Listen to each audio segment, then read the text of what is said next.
آج تک نہ کوئی کر سکا ہے اور نہ کوئی کر سکے گا۔ جو بھی بندہ دنیا میں آیا ہے اس نے دنیا سے جانا ہی جانا ہے، دنیا سے عالم برزخ کی طرف منتقل ہو جانا ہے، یہ دنیا چھوڑ جانا ہے۔ آج تک ہر بندہ اس بات پر یقین رکھتا ہے، ہر بندہ اس بات کو مانتا ہے، وہ چاہے کسی مذہب سے، کسی مسلک سے، کسی علاقے، کسی خطے، کسی ملک سے تعلق رکھنے والا ہے، ہر شخص یہی بات کہتا ہے کہ ایک نہ ایک دن یہ دنیا چھوڑ جانا ہے۔ اسی کو قرآن مجید فرقان حمید نے اپنے بڑے ہی فصیح و بلیغ انداز کے اندر بیان فرمایا ہے۔ ارشاد فرمایا کہ کل نفس ذائقۃ الموت، ہر جاندار نے موت کا ذائقہ چکھنا ہے، موت آنی ہی آنی ہے۔ موت یہ ہوتی ہے کہ انسان کے بدن سے اس کی روح کو نکال لیا جائے تو بندہ مر جاتا ہے، اس کو کہا جاتا ہے کہ اس کو موت آ چکی ہے۔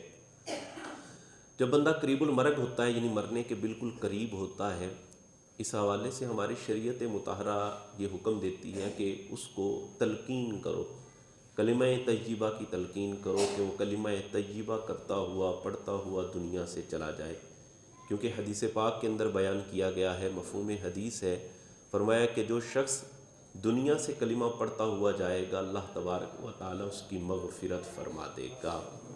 تو جس بندے کا آخری کلمہ، آخری بات کلمہ طیبہ شریف ہوگی، اللہ تبارک و تعالی کی طرف سے اس کو مغفرت کا پروانہ نصیب ہوگا۔ تو مرنے والے کو تلقین کرنے کا حکم دیا گیا ہے کہ اس کو تلقین کی جائے۔ اب تلقین کرنے کا جو طریقہ ہوتا ہے وہ یہ ہوتا ہے کہ اس کو یہ نہ کہا جائے کہ کلمہ پڑھو، بلکہ اس کے سامنے کلمہ طیبہ شریف کا ورد کیا جائے، اونچی آواز میں کلمہ شریف کو پڑھا جائے۔ جب اونچی آواز میں کلمہ شریف کو پڑھا جائے گا تو وہ خود بخود اس کی زبان سے بھی کلمہ طیبہ جاری ہو جائے گا۔ تو اگر اس طرح کلمہ پڑھتا ہوا بندہ دنیا سے جائے گا تو اللہ تبارک و تعالی اس بندے کی مغفرت فرما دے گا۔ جب بندے کی روح نکل جاتی ہے، ظاہر موت آ چکی، بندہ مر چکا ہے، مرنے کے بعد جو کام کرنے والے ہوتے ہیں ان میں سے ایک کام یہ ہوتا ہے کہ جب بندے کی موت واقع ہو چکی ہے تو ایک کپڑے کے ساتھ اس کا منہ باندھ دیا جائے، یعنی ایسے سر کے اوپر سے لے کر ایسے ٹھوڑی کے نیچے تک، یا ایسے کر کے ٹھوڑی کے نیچے سے کپڑے کو لپیٹ کر اوپر سر پر اس کی گرہ لگا دی جائے، کپڑے کے ساتھ اس کا منہ بند کر دیا جائے، کیونکہ اگر اس طرح منہ نہ بند کیا جائے تو ایسا بھی ڈر اور خوف ہوتا ہے کہیں اس کا منہ نہ کھلا رہ جائے۔ اگر اس کا منہ کھلا رہ جائے گا تو عجیب قسم کی وحشت سی پیدا ہوگی اور جو ہے وہ ایک ڈرونی سی صورت اختیار ہو جائے گی۔ تو اس لیے حکم شرع یہ ہوتا ہے کہ آپ اس کا منہ باندھ دیں تاکہ اس کا منہ کھلا نہ رہے۔ پھر اسی طرح جو ہے وہ اس کی آنکھوں کو بند کر دیا جائے۔ جب بندے کی روح نکل جاتی ہے تو جب روح فرشتہ لے کر جا رہا ہوتا ہے تو وہ مرنے والا اس اپنی جاتی ہوئی روح کو دیکھ رہا ہوتا ہے کہ میری روح جا رہی ہے، تو اس کی آنکھیں کھلی رہ جاتی ہیں۔ تو جیسے ہی موت واقع ہو تو ایسے ہاتھ کے ساتھ اس کی آنکھوں کو بند کر دیا جائے، چہرے کو باندھ دیا جائے گا، یعنی منہ کو باندھ دیا جائے گا۔ پھر اس کے بعد جو حکم ہوتا ہے اس کے انگوٹھوں کو بھی کسی کپڑے کے ساتھ، کسی ٹاکی کے ساتھ باندھ دیا جائے تاکہ اس کی ٹانگیں ایسے کھلے نہ، اس کے جو ہے وہ پیر ایسے پھیل نہ جائیں بلکہ اس کے پیر بالکل سیدھے رہیں۔ اسی طرح اس کے جو بازو ہیں اس کے بازوؤں کو بھی سیدھا کر دیا جائے، کیونکہ کچھ دیر کے بعد ہی بندہ جو ہے وہ اکڑنا شروع ہو جاتا ہے۔ تو جہاں پر بندے کا جو اعضاء، جو عضو ہوتا ہے وہاں پر ہی وہ اگر عضو رہ جائے گا تو وہ اکڑ جائے گا۔ اس طرح ایک عجیب سی صورت پیدا ہو جاتی ہے۔ حکم شرع یہ ہوتا ہے کہ جب بندے کی روح نکل جاتی ہے، بندہ فوت ہو جاتا ہے، تو اس کے بازو وغیرہ، اس کی ٹانگیں وغیرہ سب جو ہے وہ سیدھی کر دی جائیں اور کوشش کی جائے کہ اس کا چہرہ قبلے کی جانب کر دیا جائے۔ انتقال کرنے کے بعد فوراً کوشش کی جائے کہ اس کی تجہیز و تکفین اور تدفین کے اندر جلدی کی جائے، یعنی جلد از جلد جو ہے اس کو کفن دینے کی، نہلانے کی اور اسی طرح اس کو دفن کرنے کی کوشش کی جائے۔ تجہیز، تکفین اور تدفین میں بلا وجہ تاخیر کرنا یہ مکروہ ہوتا ہے، یہ ممنوع ہوتا ہے، ناجائز ہوتا ہے۔ ہمارے بہت سارے لوگ ایسے کرتے ہیں کہ جی فلاں اب اس کا بھائی ہے، اس کا بیٹا ہے، وہ بیرون ملک ہوتا ہے تو وہ آئے گا تو اس کا منہ دیکھے گا، صرف منہ دکھانے کی غرض سے میت کو بڑی بڑی دیر تک رکھ دیا جاتا ہے، بڑی بڑی دیر تک میت کو انتظار کروایا جا رہا ہوتا ہے، تو ایسا کرنا بالکل بھی درست نہیں ہے، یہ کرنا مکروہ ہوتا ہے صرف منہ دکھانے کی غرض سے۔ جب بندے کی روح نکل چکی ہے تو روح نکلنے کے بعد فوراً کوشش یہ کرنی چاہیے کہ اس کو نہلایا جائے، نہلانے کے بعد اس کو کفن پہنایا جائے، کفن پہنانے کے بعد اس کو قبرستان لے جا کر جنازہ پڑھا کر اس کی تدفین کی جائے۔ بلا وجہ جو ہے وہ تاخیر کرنا کہ فلاں آوے گا انہیں منہ ویکھنا ہے، انہیں فون کیتا ہے دفنایا جے نا میں اجے دا منہ ویکھنا ہے، وہ بھائی آپ خواہ اس کو تاخیر کروا رہے ہیں میت کو۔ تو حکم شرع یہ ہے، ابو داؤد شریف کے اندر حدیث موجود ہے، مسلم شریف کے اندر بھی یہ روایت اور حدیث موجود ہے کہ نبی کریم صلی اللہ علیہ وآلہ وسلم نے تجہیز و تکفین اور تدفین میں جلدی کرنے کا حکم ارشاد فرمایا ہے، لہذا بلا وجہ تاخیر کرنا یہ مکروہ ہوتا ہے۔ اس میں ایک اور بات یہ ہوتی ہے کہ جو غسل دینے والا بندہ ہوتا ہے نا، غسل دینے والا، میت کو غسل دینا بہت بڑا ثواب ہے، بہت بڑا ثواب ہے، تو جس کو غسل دینا آتا ہے یہ بھی سیکھنا چاہیے، اس میں شرم والی کوئی بات نہیں ہوتی۔ باپ کا انتقال ہو جائے تو بیٹے کو چاہیے کہ وہ اپنے والد کو غسل دے، بھائی کا انتقال ہوا تو بھائی غسل دے، اس طرح جتنا کوئی قریبی ہو وہ اپنے مرنے والے کو غسل دے، وہ دے گا تو اس کے غسل دینے کا جو انداز اور طریقہ ہوگا وہ بہت اچھا ہوگا، اور وہ بڑی نرمی کے ساتھ اور بڑے پیار کے ساتھ وہ اپنے قریبی کو غسل دے گا۔ اس میں یہ بات ہوتی ہے کہ غسل دینے والے پر کیا غسل کرنا لازم ہو جاتا ہے؟ ہمارے بہت سارے احباب اور خصوصاً یہ خواتین جو ہوتی ہیں ان میں یہ مسئلہ عام طور پر پایا جاتا ہے کہ جی تسا مردے نو نوایا ہے تو ہن تواڈے تے بھی نہانا فرض ہو گیا، وہ لازم کر رہے ہوتے ہیں۔ بھائی یہ غسل کے فرائض کے جو اسباب ہیں ان میں سے ایسا کوئی سبب نہیں ہے کہ جس نے میت کو نہلایا ہے اب اس پر غسل فرض ہو جائے گا، ایسا کہیں پر بھی موجود نہیں ہے۔ ہاں اگر ویسے وہ نہا لے تو نہا لے، بہرحال اس پر یعنی میت کو غسل دینے والے پر غسل کرنا فرض یا واجب نہیں ہوتا۔ یہ صرف عورتوں کے بنائے ہوئے مسئلے ہیں یا گاؤں دیہاتوں کا کوئی رواج ہوگا، ویسے شرعاً اس حوالے سے کوئی حکم نہیں ہے۔ بہرحال حکم یہ ہوتا ہے کہ جب بندہ انتقال کر گیا ہے تو اس کے انتقال کرنے کے فوراً بعد کوشش کرنی چاہیے کہ اس کو نہلایا جائے، نہلانے کے بعد اس کو کفن پہنایا جائے، کفن پہنانے کے بعد اس کی نماز جنازہ ادا کر کے اس کو جلد از جلد جو ہے وہ دفنا دیا جائے، کیونکہ برزخ کے جو معاملات ہوتے ہیں وہ پردے کے معاملات ہوتے ہیں، فوراً جو ہے وہ حساب و کتاب کا سلسلہ شروع ہو جاتا ہے۔ کفن کے حوالے سے بھی یہ بات یاد رکھنی چاہیے کہ جو مرد ہوتا ہے نا، مرد ہوتا ہے، اس کے لیے جو کفن سنت ہے وہ 3 کپڑے ہوتے ہیں۔ کتنے کپڑے ہوتے ہیں؟ 3۔ اور عورت کے لیے جو کفن سنت ہے وہ 5 کپڑے ہوتے ہیں۔ مرد کے لیے جو 3 کپڑے سنت ہیں ان میں ایک ہوتا ہے لفافہ، دوسرا ہوتا ہے ازار، اور تیسرا ہوتا ہے قمیض۔ اور عورت کے لیے بھی یہی 3 کپڑے، لیکن اس کے ساتھ ساتھ عورت کے لیے ایک اوڑھنی ہوتی ہے اور ایک سینہ بند ہوتا ہے۔ یہ 5 کپڑے عورت کے لیے سنت ہیں اور 3 کپڑے مرد کے لیے سنت ہیں، اور ان میں سلا ہوا کوئی کپڑا نہیں ہوتا۔ یہ نہیں ہوتا کہ اس کو جناب شلوار سی کر اس کو پہنا دو، پجامہ سی کر اس کو پہنا دو، قمیض سی کر اس کو پہنا دو، سلا ہوا کپڑا کوئی نہیں ہوتا۔ اس میں ہماری خصوصاً جو خواتین ہوتی ہیں، کوئی عورت فوت ہو جاتی ہے، کہتی ہے انہوں پجامہ پواؤ سی کے، اب وہ اس کو شلوار پہنا رہی ہوتی ہیں یا پجامہ پہنا رہی ہوتی ہیں، یہ خلاف سنت ہے۔ سنت یہ ہے کہ کوئی بھی سلا ہوا کپڑا نہیں پہنایا جائے گا، نہ عورت کو پہنایا جائے گا اور نہ ہی مرد کو پہنایا جائے گا۔ اگر کوئی سلا ہوا کپڑا پجامہ یا شلوار سی کر کسی مرنے والے کو پہنائے گا تو یہ خلاف سنت ہوگا۔ عورتوں میں خاص طور پر یہ بیماری ہوتی ہے، اور یہ عورتیں اتنی جلدی مانتی بھی کوئی نہیں ہے، مسئلہ پوچھ رہے ہیں کہ کہتے ہیں نہیں انہوں پواؤ، اور پھر ایک دفعہ میں ایک میت کو میں نے غسل دیا، میرے قریبی تھے، تو کفن دینے کی باری آئی نا تو وہ بابا جی ایک ساتھ ہمارے کھڑے تھے، وہ کہنے لگے، کہتے پتر انہوں شلوار بھی پواؤ۔ میں نے کہا بابا جی شلوار پوا کے کہاں لکھا ہوئے شلوار اس کو پہنائی جائے؟ کہتے ہیں ننگا پھرے گا۔ میں نے کہا یہ انارکلی چل رہا ہے جتنے ننگا پھرے گا، کرما والے ہو، وہ وہاں پر تو یہ مردہ ہے، اس نے کہاں پھرنا ہے، وہ قبر کے اندر اس نے لیٹا ہی رہنا ہے۔ اور شریعت ہمیں یہ جب حکم دے رہی ہے، جب نبی کریم علیہ الصلوۃ والسلام کی احادیث اس بارے میں موجود ہے کہ سلا ہوا کپڑا نہیں پہنانا، تو کیوں پہنا رہے ہو؟ کیوں خلاف سنت کام کر رہے ہو؟ نہیں نہیں ਇਹਨੂੰ ਪਵਾਓ ਜਨਾਬ, ਇਹ ਅਸਾਂ ਫਿਰ ਐਵੇਂ ਚਿੱਟੇ ਵਾਲ ਕਰ ਲਏ ਨੇ ਆਪਣੇ,